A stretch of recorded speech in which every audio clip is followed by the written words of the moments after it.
Hello, everyone, and welcome into the 2-Minute Drill. Ellie French, joined, as always, by Matt Schneidman, Packers beat writer for The Athletic and co-host of the Tundra podcast.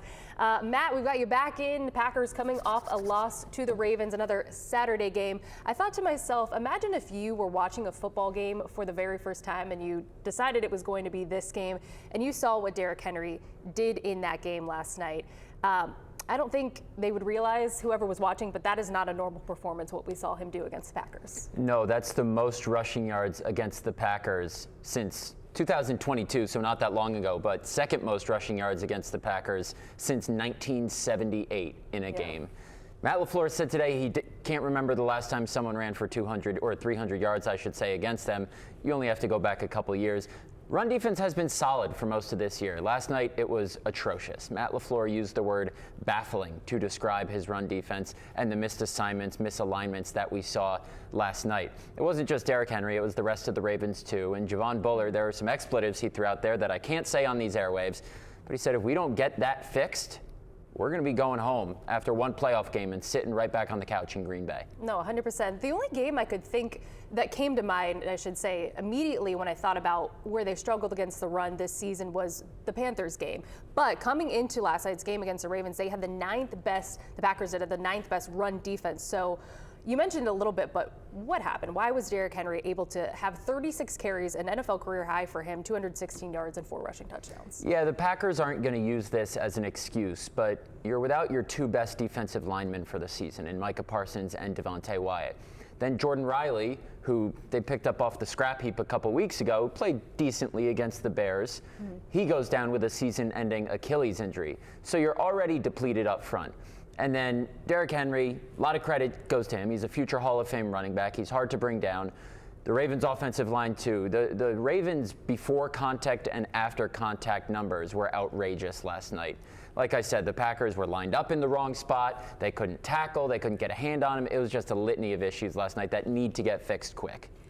I feel like we talked about not too long ago the Packers defense and some concerns, because we saw that in the game against the Bears, the ending, and now we see this when it comes to the run defense. So my question for you is, where is your confidence level at right now when you look at that unit as a whole, what we've seen from their last two games? It's not very high because we knew Micah Parsons was important to this defense, but I think not having Micah Parsons exposes other issues and magnifies them on a grander scale. It's the lack of a secondary pass rusher who can really make a difference. Sean Gary is not making the difference that he needs to for a guy that makes as much as he does. And then if you're not getting home to the quarterback as quick, that means your back end has to cover longer. And I just don't think Carrington Valentine and Keyshawn Nixon, they're serviceable corners, but they're not the quality of corners you need when you're without a pass rusher like Micah Parsons. So my confidence level, if I'm a Packer fan going into the playoffs, is pretty low in that side. And basically, it's all on the offense to potentially win a shootout, in my mind. Well, let's talk about that offense, shall we? Because Malik Willis starting at quarterback in this game, and we saw what he was able to do in the game before having to play for Jordan Love, but we saw another great performance from him against the Ravens. Now, this is a chance, potentially, that this was maybe the last game we see him start in a Packers uniform.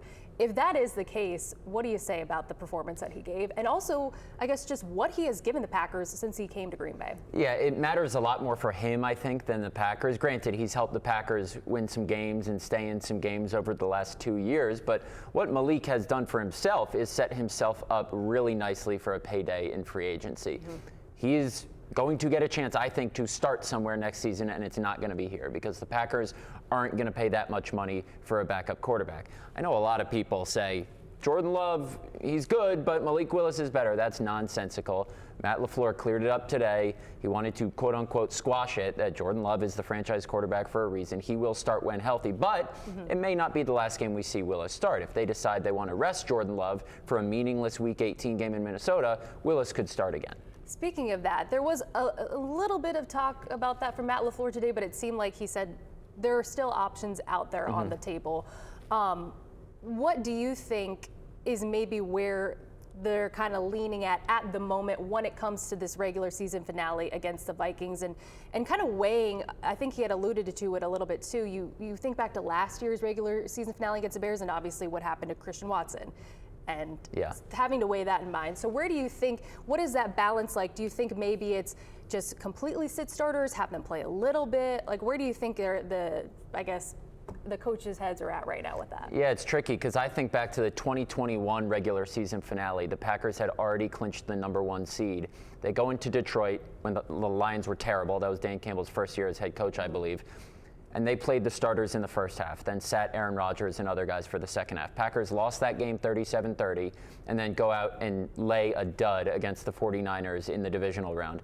I know as a 49ers fan, you remember Thanks that game for refreshing my too memory, well. I was going to say. And then Matt LaFleur obviously brought up, like you said today, you play starters last year. They didn't have a seed clinched, but they had a road wild card game secured. And Josh Jacobs, I think, got banged up. Jordan Love injures his elbow. Right. Christian Watson tears his ACL. So there are a couple different things to go off of when weighing this decision. What I would do, not that my opinion matters, but what I think Matt LaFleur will do as well, is rest the starters. You're tempting the injury gods too much. You've already had too many injuries and significant injuries at that, especially with guys like Josh Jacobs, Jordan Love, Zach Tom, important players coming off of injuries or dealing with them now.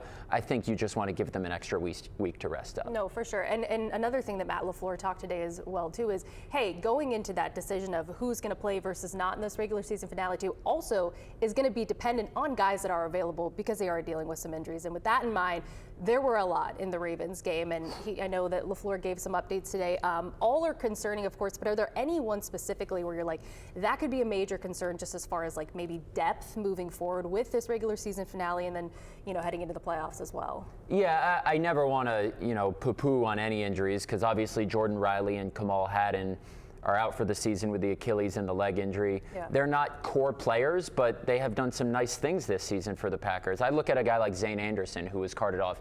He's arguably this team's best special teams player. Think back to the game-changing play he made against the Vikings a couple weeks ago. That's a guy they need for the playoffs. Maybe not for defense, but for special teams. We'll see where he's at. Dontavian Wicks now has a concussion. Nate Hobbs injured his knee yesterday, and he's been doing some nice things on defense the last 2 weeks. So you're right. The injuries yesterday were more to depth pieces, but this team can't afford to lose any players, depth or starters right now. Yeah. Let's talk about, you mentioned, so the Packers, because they lost to the Ravens, they're locked in as the #7 seed for a third straight season it is now. What do the Packers have to do to try and make it past the wild card? Something they weren't able to do last year, they were able to do in the previous year as that 7 seed, having to go on the road. And I know Matt LaFleur today was asked, about that challenge. Yeah, I think from a defensive perspective, it all starts with stopping the run. The last 2 weeks, they have not been good enough at doing that. Javon Bullard, like I said that if they go to Philly, if they go to Chicago, two teams that have run the ball all over these guys in recent years. Philly hasn't been as good running the ball this year, but Chicago's been great running the ball. You have to stop the run up front with a depleted defensive front.